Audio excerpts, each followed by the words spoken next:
Hi, welcome to the Louder Than Silence podcast with your host, CG Wagner. This episode is part of the series From Survivor to Leader. This is where the other staff members and I are having discussions about all things LTS and what it means to be leading the work in long-term care for survivors of sexual violence. It's a mix of our own personal experiences, the work our team does, and how those two things impact each other. Our hope is that survivors feel seen and validated, and supporters gain a deeper understanding of what the healing process looks like. Our episode today is Learning that Change is Possible. The belief that change is possible flows in good and easy times. But when life feels uncertain, when facing trauma, when what once felt normal becomes a trudge, it's much harder to believe that change can happen. Even something like catching a cold or getting the flu can sometimes feel like it will last forever. And after the trauma of sexual violence, everything feels upside down, painful, or overwhelming for months, years, and sometimes even decades. Hope for possibilities and conviction that we can do something to improve our lives can feel elusive. The ironic thing is that starting somewhere, anywhere, and sticking with it, even with the smallest of habits, can make it possible to see bigger and bigger change. It's getting the momentum that's the hardest part. And this is our conversation today. What it was like for each of us to take those first steps and the impact that those steps have had on our lives. With me today, I have our development manager, Brittany, our social media and marketing manager, Christy, and our program manager, Joe. So, all right, ladies, as usual, jumping right in. We're doing it. So, when beginning to face the sexual violence that you experienced, it can be easy to believe that life will never get better. I know I certainly lived in that place for a while. Is that a mindset you experienced? And if so, how did you break out of it? This was a very interesting question. I had shoved so much of my past down for so long and down so deep that I honestly didn't realize how challenging and how hard healing would be as I faced my past violence. Because it is hard. And it's harder than many things one will likely face in life, if not the hardest. With that being said, I also didn't know how incredibly amazing life would be on the other side of healing. Um, and so I don't feel like there was something I had to actually break out of. There were moments throughout the healing where I do recall feeling like this is so intense, I don't know if I want to continue forward. But I had a supportive community around me because at that point I was already in Louder Than Silence's cohort, and reminders and encouragement of that life can be really incredible on the other side of it. Um, and it's so true because I never imagined what that could look like. I never imagined that I could learn to trust myself and what that felt like, that I could trust my own intuition, that I could trust my body.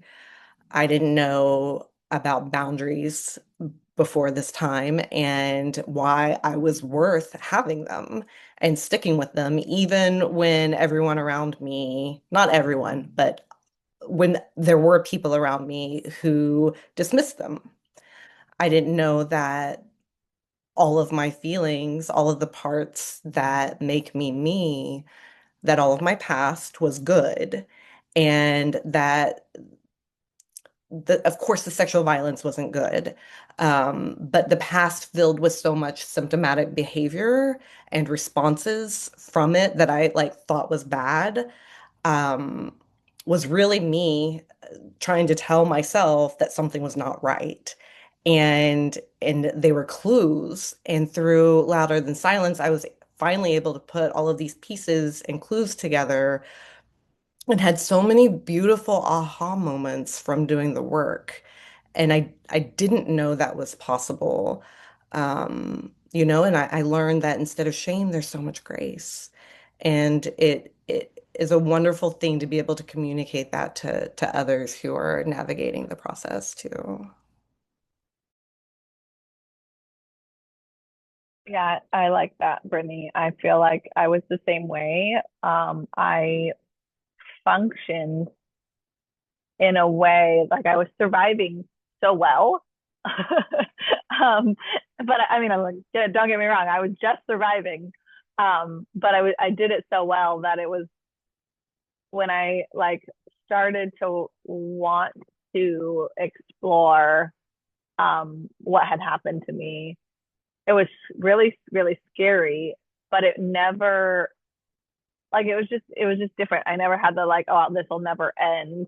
Like I kind of just was like naturally pulling on a thread of like what happened here, and then like, oh, there's more. Okay, now what happened here? And so I could understand people getting in the like, this will never end, because it did feel like every thread I pulled, there was more stuff coming out that I was like, I don't like looking at this.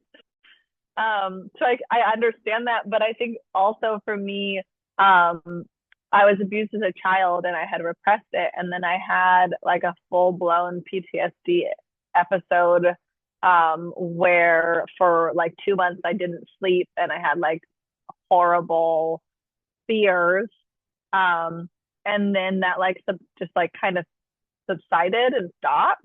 Um, and I never, like, I didn't address any of the things. It was just like these 2 months of, oh my gosh, what was that? And so, in a weird way, like when I was 30 and actually mindfully pulling at strings, I like had this knowing in my head that, like, if I am triggered and things kind of blow up in my face, like they'll probably go back down because that's what happened last time. And that was like comforting and also kind of scary, because I also knew that like I could step on a landmine at any moment and things could just like become really terrible again. But also if I did that, I knew my body would go back to like some level of a calm. Um, so yeah, I think my path towards healing or stepping into healing was just kind of interesting. I did have the like, my body tried to wake me up and had me deal with it at 16, 17, and I was not ready. And then at 30, it was much more like deliberate. Like I was making the choices. And I think a lot of survivors, it isn't like that. Like it's like in their face and they choose to deal with it then, which is good. And I wish I didn't repress again at 16. That would have probably been helpful in like my whole life path. But like this is the life path that I went on, and I can only keep stepping forward.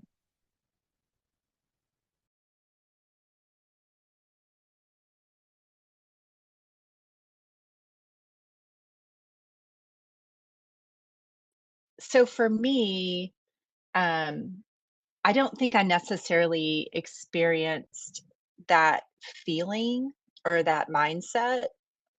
My internet, did it cut out? I'm good, okay. Cut out on my end, y'all were frozen. But anyhow, and so initially when I really kind of recognized, um, the like when I recognized the CSA that occurred, as a kid, initially, I think I was in like doing a Beth Moore study, which if you're ever in Jesus land, that would be like a typical study to do, is one by Beth Moore. And I did her study Breaking Free, and it was in and around, she talks about sexual abuse in there and sexual violence. She doesn't use the term sexual violence, but she talks about sexual abuse. And so for me, initially, I had all of this stuff up until that point in time that I had stuffed down pretty inefficiently but successfully. And then did her Bible study and just was like, all right, well, that's the end of it. I get to like carry on now. And, you know, um, and so, which I think for the time frame, like I try to be very gentle with myself and recognize like that was what was, that was the environment I was in at the time, and that's what was helpful to me at the time. Like, that's what I needed. Um, but then when, like, I saw different disruptions of, other different other people connected and not connected to me, navigating, sexual violence, and I wanna say it was, like, 20 Me Too was what, 2018, 2019. Like the big, like where, we kind of all were like, well, not all of us, but like, some of us were like, yeah, da da da, da, on Twitter, which like, oh my gosh. Anyways, so when that occurred and I really began to come to terms with or face what occurred, there were times where I felt like more of like, when's the other shoe gonna drop? Like, which is kind of, like what how Joe described with the thread, right? Like you start pulling a thread and it's just you just like have this lump of thread in your hands, and you're trying to figure out like, well, golly, I had started back here with like this little bitty like thread that I thought I was just gonna pull out. And that's something I also hear all the time when people are like, oh yeah, I'm just waiting for the other shoe to drop. Like it can't be good or whatever. Um, and so for me, I do remember kind of having that mentality at one point when I was really just kind of taking the time to recognize the history of sexual violence, and LTS helped with that, because it's really when I started going through the course that I began to recognize, like, oh, yeah, I totally just completely suppressed that, or ignored that, those different things. But breaking out of it, I think that came through a lot of it comes through, like, doing the work, right? It's almost like I feel like this Sherpa. I know that I'm not a Sherpa, but I feel like I'm the Sherpa that I get to, like, not be the guide, but, like, be a type of guide along the way, working in a space that, that is helping people recover and heal from, different types of abuse and assaults and different things like that. So there's a component of that allows it doesn't make sense of what occurred to me or anything like that. Um it more allows me to go, had I not experienced this thing or these things, I may not be able to sit in a space, along a pathway, um, and kind of point, to a direction. So, yeah, that's the breakout.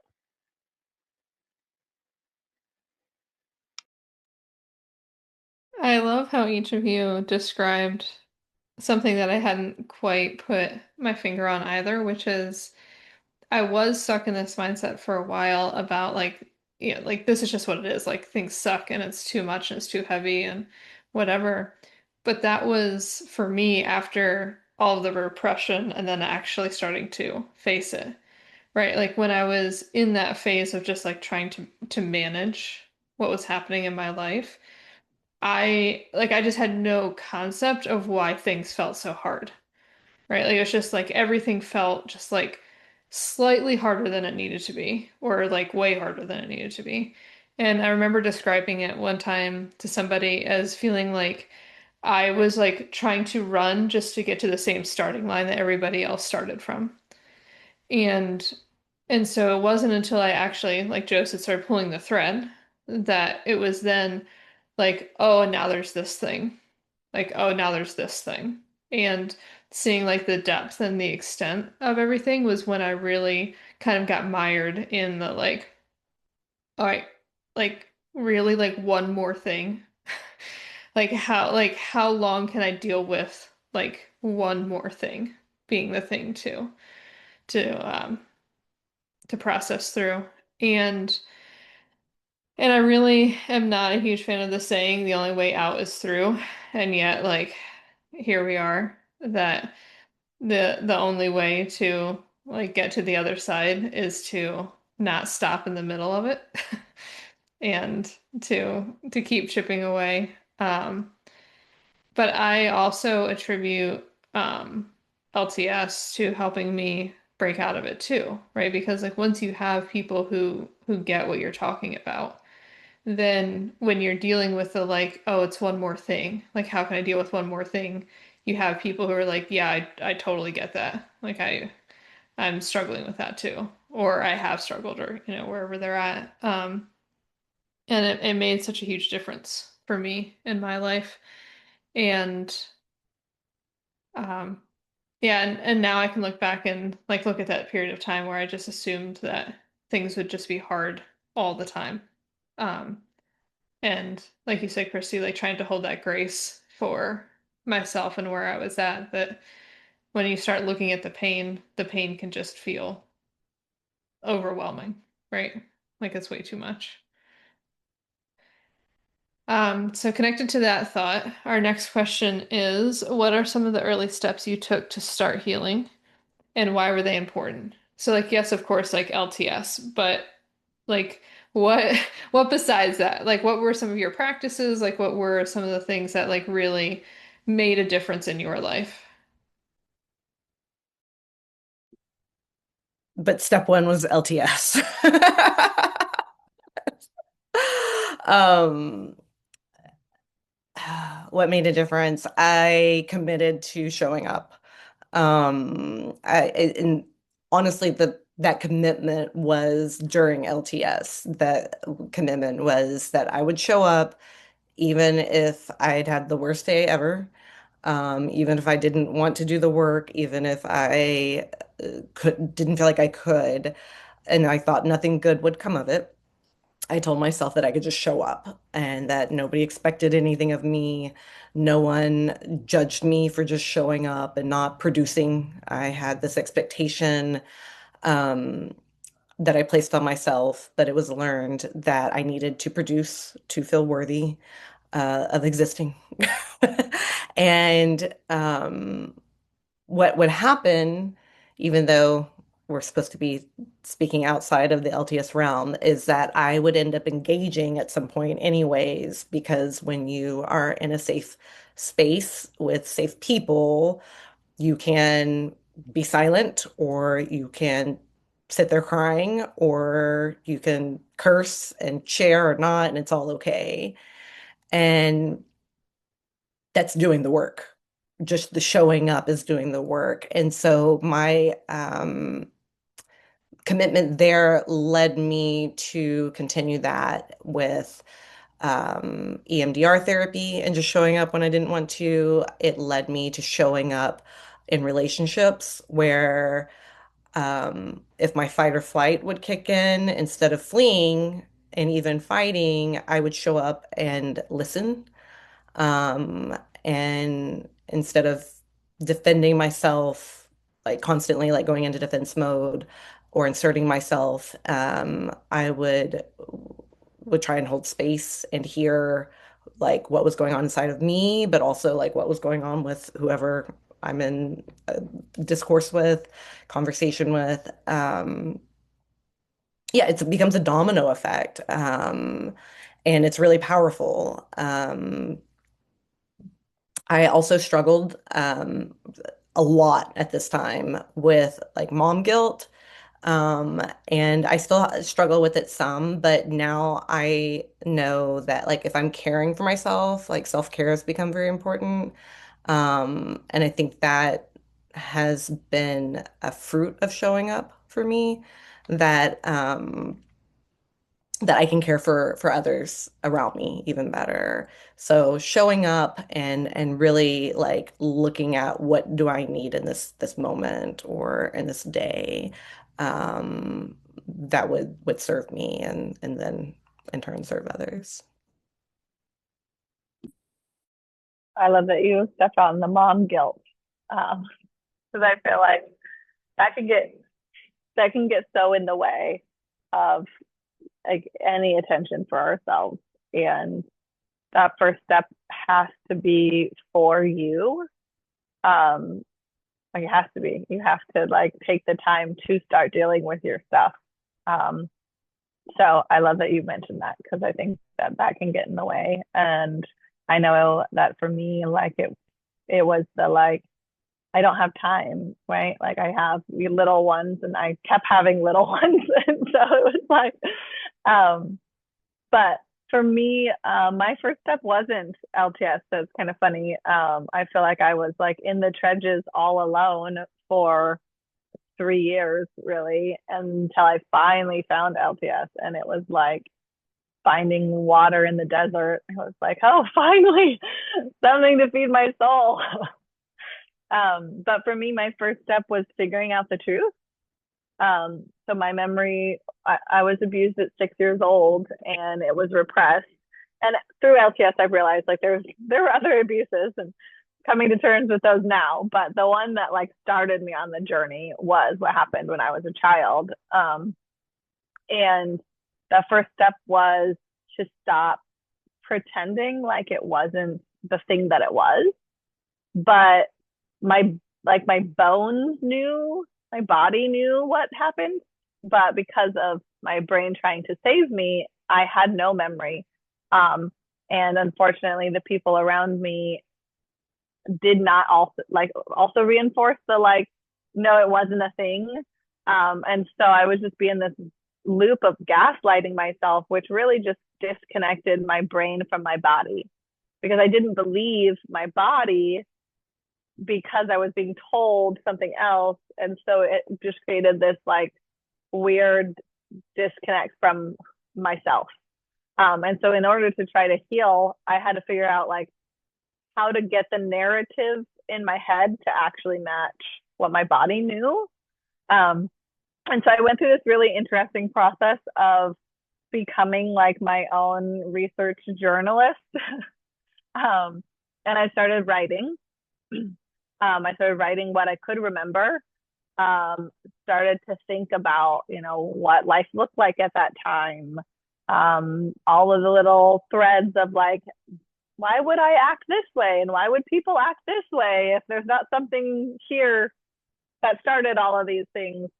And I actually I interviewed multiple people who were in my life back at that time. So I could start to kind of draw in the shadows, like figure out what my surroundings were. And that helped me kind of get a more real picture of what happened.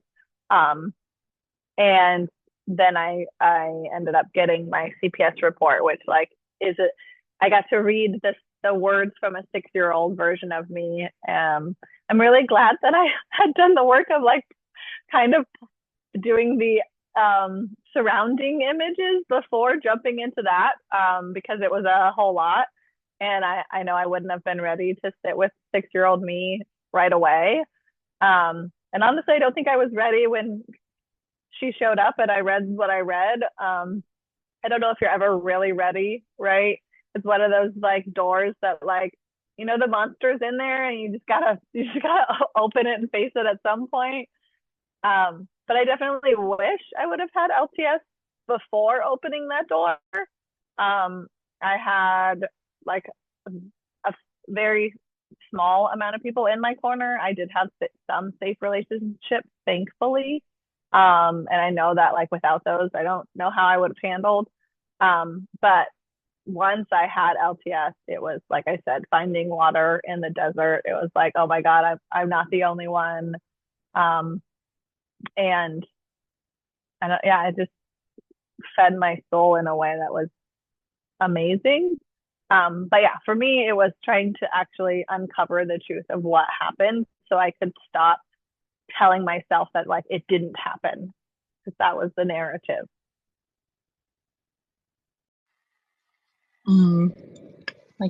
I just love talking to you guys.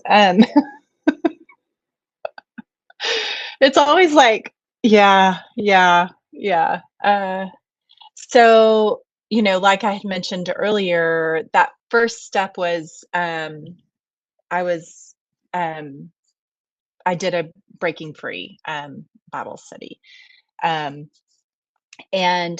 what's interesting was when I was kind of sitting there thinking about back on it, was that after that, I actually like postured myself towards like I have 4 daughters and a son, so I didn't have all of them at that time, but I had 2 daughters at the time, and so I postured myself in a way of like, how do I protect them and, keep this thing from happening to them? And so, okay, we should homeschool, because my abuse. I was living at a children's home at the time, when my abuse occurred, and then a school bus was involved as well.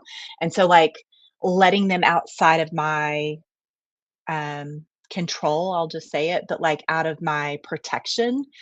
Control was probably there too, but, like, out of my protection was, very jarring. And so when I chose to do that Bible study, there were several women in there that, had experienced sexual violence, and so that was, like, that first initial step.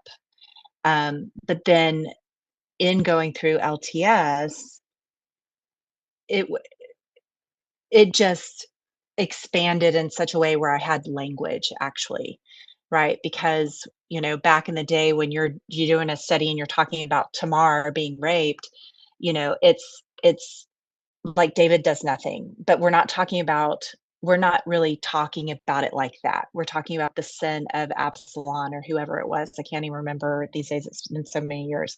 But you know what I mean? Like, we're not it was focused on basically like the fact that, I don't know, maybe she shouldn't have been there feeding him soup, or whatever. So it's not that it wasn't healthy or unhealthy. It just was what it was at that point in time. So fast forward to LTS, I don't know, 20 years later, or at least 15 years later, it just was such a huge different I guess it was 20 years later, about like, but such a huge difference because then I developed language around things. Then I began to notice like, oh, that thing that I would get in my stomach, right? Or those different feelings that I would feel in my body, like, oh, that's what that is. I just thought like I was just nervous all the time, or being able to notice, those behaviors of like, okay, in order to protect my girls, right? Because I've got 4 girls. So, there's a stat out there of 1 in 4, so that's gonna like make you hyper vigilant. Um, and then a son, right? And so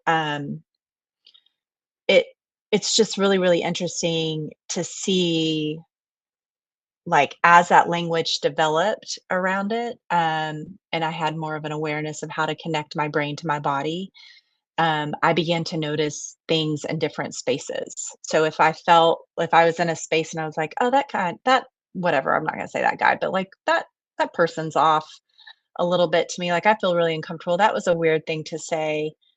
Before I would have been, I'm from the South, so I'm from Texas, so, like, before I would have just disregarded myself, like, "Oh my gosh, you cannot, you've gotta be kind, you gotta be nice, you've gotta be all these things." And then I just became really direct, which is lots of fun, to become really direct in the South, because then they think that you're other things. But it was just like, "Oh, no, I don't actually feel comfortable with this," right? Like, learning the language to be able to advocate for myself. So, the first steps, early steps, when I really felt like I had more of an awareness of what I was healing from was going through LTS, and then for me, I just kinda continued on, and it doesn't have to look any particular way, but for me, it meant continuing on, and I wouldn't have been able to do my bachelor's had I not gone through LTS. Like, I wholeheartedly believe that. I wouldn't have been able to go to grad school had I not gone through LTS. Like, I just wouldn't I just it's funny, like, do y'all ever think about this where or do you ever hear people say this where they're like, "I just wonder who I would be if this had never occurred." And so for me, what I was given in that group is I'm going to be who I want, like, who I thought I always wanted to be. Right? Like, I'm gonna do that. So it turned from a question to me answering the question. And that's something I hear all the time, it's like, "Oh, if this had never happened," because we see the ripple, right, of, like, behavior. My gosh, my behavior issues. It's cool.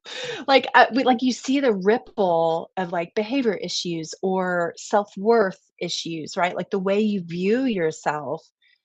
And when you're going through the healing process, that's part of that thread that gets pulled, where you start to ask, like, oh my gosh, who would I be if this had never happened? If I had never gone to a children's home, right? Like, if I'd never experienced those things, if as an adult I hadn't experienced this, like, who would I even be?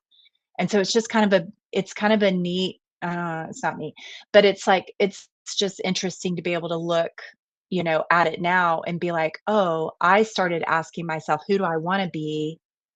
Almost kind of in spite of that, like as an FU to it, like you don't get to dictate who I am. Um, and so that's what's been really freeing for me in that process of like important steps, but it really did.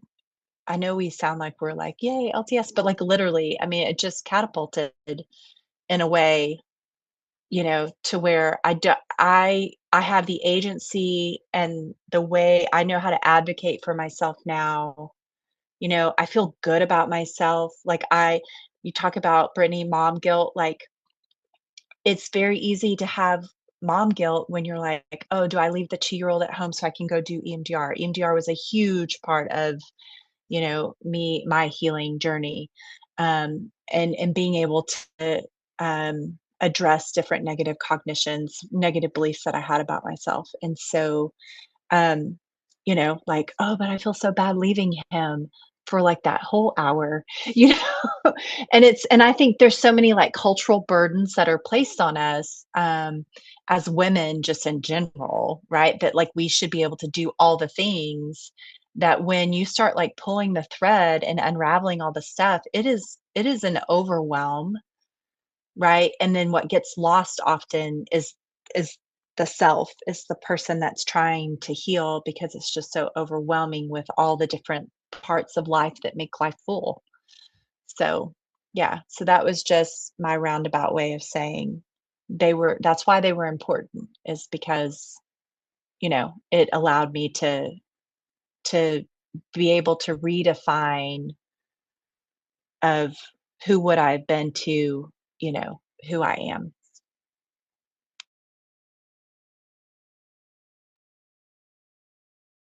I love that, Christy. And having like known you when you were like talking about going back to school and then going through that whole like process of like, can I do this? And I remember like one of the sessions where we like you're talking about doing it. I'm like, well, yeah, of course. And like it had like it was almost a like I look back at it now where it's just like maybe I could have like been a little bit more gentle about that. But it was like kind of that realization of like when you're sitting in these spaces, you see the real true person, right? Like yes, like you see the trauma, but you also see everything that the person has to offer.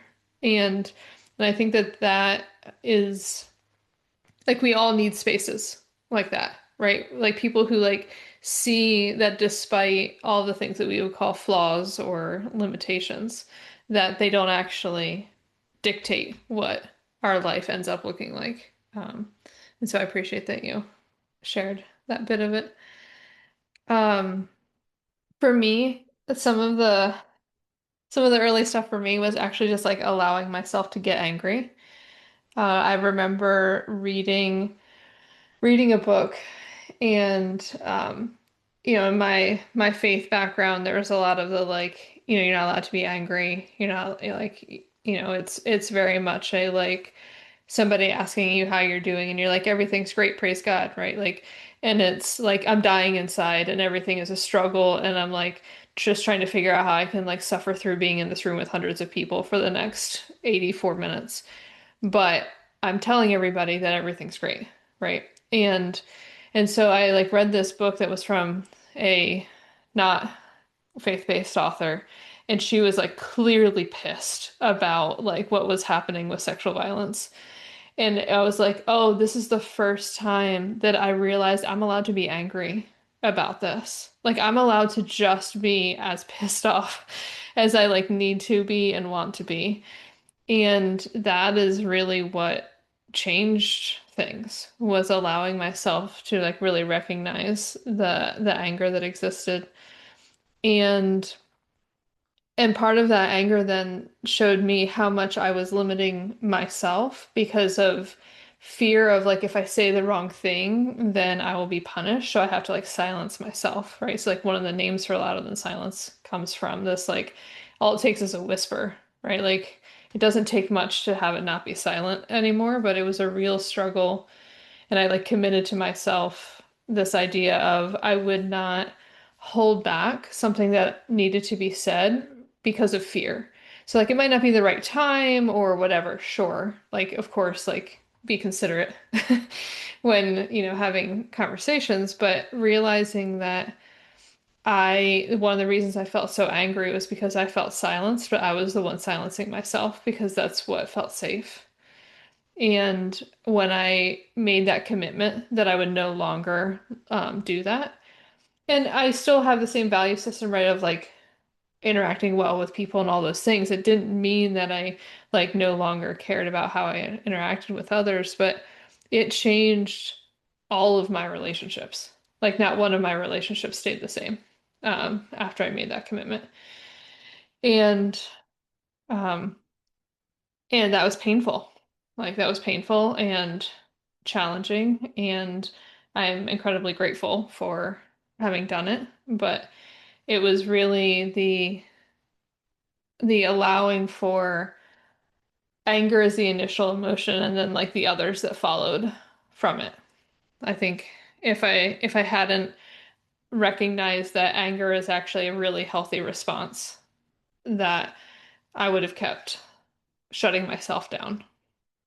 Um, so it's interesting to look back on that now. Um, so, right, they're talking about what it looked like early on.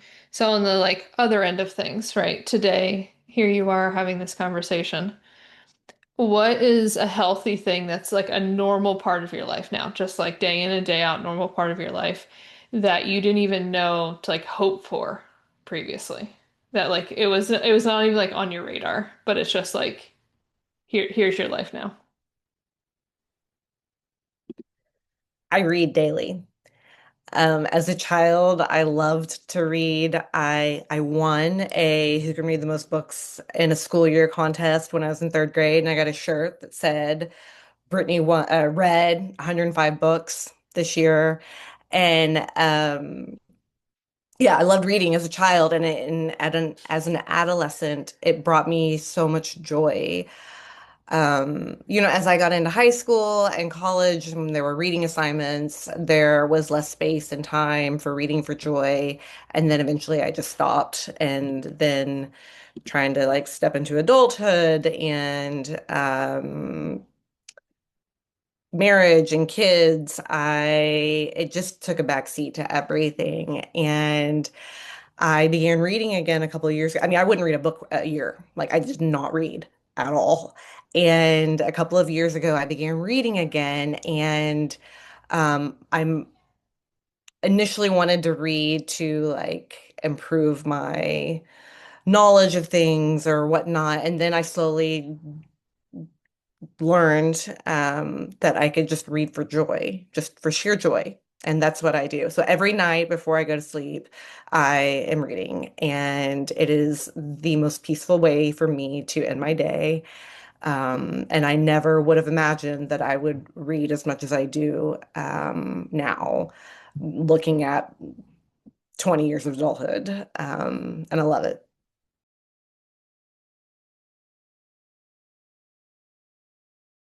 I love that yours is reading silence. I love reading, and I also didn't read I didn't read growing up. Reading for me, I started reading as an example because I struggled to read growing up, and I wanted my kids to have a love for reading. And so I was like, well, they ain't gonna have a love for reading if they never see their mom read. So I remember like taking them to a library and being like, well, I have to pick a book out for me, and then have them pick out a book. Um, so I also love reading, and it's definitely something I do for me. I like that you brought in the concept of like doing it for self-improvement. So when I was looking at this question, I was thinking broader, kind of like the what has changed that's like a healthy thought. And mine is self-indulgence. Before, everything I did had to have a higher purpose, right? So if I was reading, it was to this altruistic, I'm going to be an example for my children. If I, everything that I did was for everyone else. I'd be keeping a clean house. Well, I like a clean house, but also I want to keep, whatever. It was all the things for everyone else.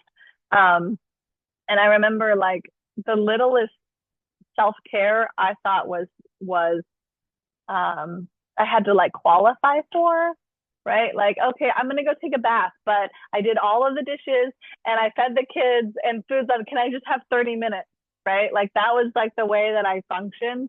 And this idea that like I actually can enjoy things just to enjoy them. Like it doesn't have to be I'm going to enjoy this. I'm going to enjoy the beach and do a beach cleanup as I do it. Or, like before, like I literally would, everything I did had to have this like purpose behind it. And there's something really powerful about like, I'm just going to do what I want right now. And it doesn't have to help anyone else. And I think there's still twinges in me that are like, but shouldn't it help someone else? So it's still something I'm working out a little bit, but just the idea that like I deserve joy, like this life should be joyful and I should do things that I enjoy. And what I'm kind of working through too is like I can spend money on something I want to do and that's okay. So yeah, this concept of like I get to enjoy my life and take up space, take up some financial needs. And it is very new. Before my whole life was service, service, service, service to the point of being a shell of a human. And I remember growing up, there was like 3 books that I read before I had kids and started actually reading. And one of them was God Smuggler, Brother Andrew. And in the book, his first wife like is in the missions and feeding everyone, and she like doesn't eat to the point where she ends up sick and dies. And I'm not joking. My teenage self reading that was like, wow, she's a saint. I want to be just like her. Not joking, y'all. And that's literally how I lived my life. Like I'd feed all the kids and I'd forget to eat myself. I'd clean the whole house and like wash their clothes and be like, oh, I don't have anything to wear. Like I lived that way for the longest time. So it's quite a shift now. You may be hitting on some like major things here, Joe. Just major things. When you're in different cultures or environments where that's the ethos, right? Yeah, it becomes kind of ingrained, and then you lose, like you don't even know what you like anymore at the end of the day, because like what do I like? I don't know. How does it benefit, my family dynamic or my neighbor or whatever? We totally read The God Smuggler, so like I was like indoctrinating kids. Somebody will come after me for that, but like indoctrinating kids to go be missionaries, right? Like, oh, we've got to go to the nations. And I still believe, as far as like the nations are good and all of those things, my 8-year-old doesn't have to be feeling this pressure that, they're going to be called to the nations at some point. So, that was really good. So for me, it's on the same ethos of like I can just be present and like go on a walk, and it doesn't have to have a purpose tied to it or productivity tied to it, or it doesn't have to produce, something at the end of it. And so by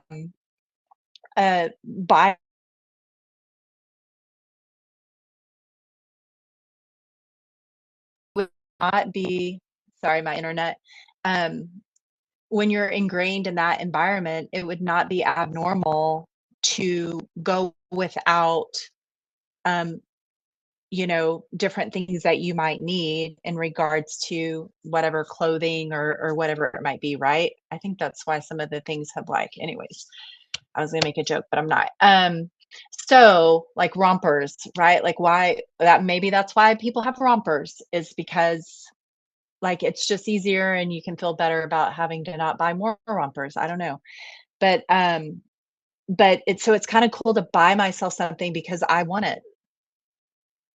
Now I will still have the little noise that's like, but and like I'll go through the whole little process of what's been ingrained there, but it's not like what it used to be. Um, and so yeah, I think it's just finding the joy in doing something for myself.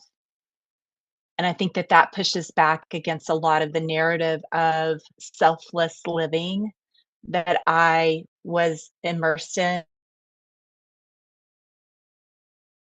Some sort of care of self meant that you were selfish as opposed to, no, I'm just caring about myself.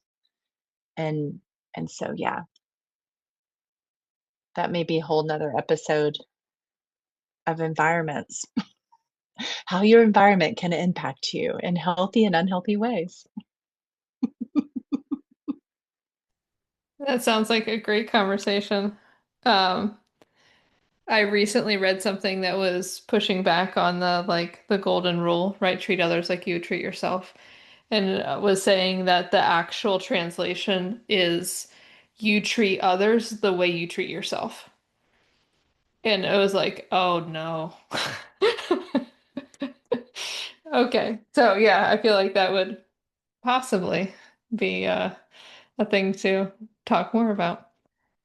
Um, for me, I would say the biggest change now is I overscheduled myself. And so, especially in the previous city I was living in, where it was like very type A personalities, like very, like it would a like, okay, I'm gonna have a 25-minute coffee meeting, and then I will walk 8 minutes to the metro, and then I will, right? Like it was like all of my day, all of the time was like planned basically to the minute. Like there was almost no flexibility.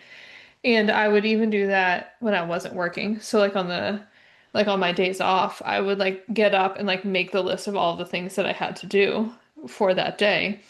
And I would get to the end of the day sometimes and be like, "Oh, like I didn't even eat today." Like there because like I had, all of the things that I need to do. And now seeing that I can just be like, "What do I want to do with this time that I have that is unscheduled?" Um, that it like it still like resonates sometimes. Like I still have that moment sometimes of the like, right, like previously I wouldn't have been able to just like wake up on a Saturday morning and like not have the whole like not have an idea of what my whole entire day would look like. And that I can wake up and just be like, yeah, like I can take the day as it comes. Um, is is something that would have felt so uncomfortable previously. Like I would have felt so out of control. Um, and so the fact that that's just how my life is now is great. And I'm still working on that flexibility, right? Like if my plans change unexpectedly, it can still like feel like all the alarm bells are just like having their say. Um, but seeing that it's not so rigid. My life is not so rigid as it once was, which allows for things like the self-care, right? Like true self-care and even the indulgences. Like if my bath is 45 minutes instead of 39 minutes, like it will be okay. Everything's going to be fine. But there's a freedom that that comes from it. And and I think that that's what I heard all of you say, really, is that the baseline is some sense of freedom that didn't exist before. And it's really beautiful. I appreciate that you shared that. And as is as what happens with every one of these recordings, and get to the end and it's like, oh, we could just talk for like 4 more hours, but we have to wrap this up. So we're going to wrap this up. Thank you for listening to the Louder Than Silence podcast. If you'd like more information, please visit us at louderthansilence.org or follow us on Instagram at louderthansilence.org. This podcast and all of our programs at LTS come from your donations. So please consider making a donation today to support this work. And don't forget to subscribe for the most current episodes. See you next month.